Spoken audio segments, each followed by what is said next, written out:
Understanding fixed deposits. A simple guide.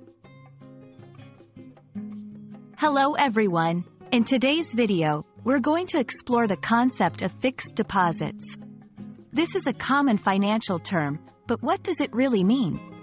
We'll break it down in simple terms, so stay tuned to learn more about it.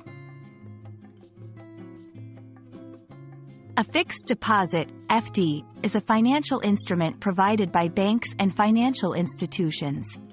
It's a type of savings account where money is deposited for a fixed period and earns a higher interest rate than a regular savings account. The key feature of an FD is that the money cannot be withdrawn before the maturity date without incurring a penalty. In this section, we'll discuss the main characteristics of fixed deposits. Fixed tenure.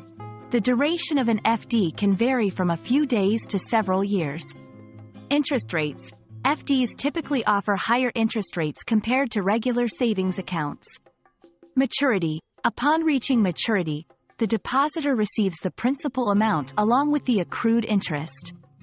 Penalty for early withdrawal. Withdrawing funds before maturity usually results in a penalty. Fixed deposits are popular for several reasons. Guaranteed return. FDs offer a fixed interest rate, ensuring a predictable return. Safety. They are considered safe investments as they are not subject to market fluctuations.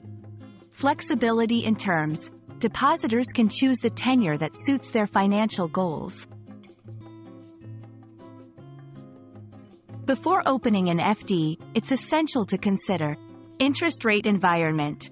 In a rising interest rate environment, locking in a lower rate might not be beneficial. Financial needs. Assess your liquidity needs since FDs lock your money for a fixed term. Tax implications. Interest from FDs is taxable, which might affect your overall returns. I hope this video helped clarify what a fixed deposit is and how it works. It's a simple yet effective tool for saving money and earning interest. If you found this video helpful, please like and subscribe for more financial insights. See you in the next video.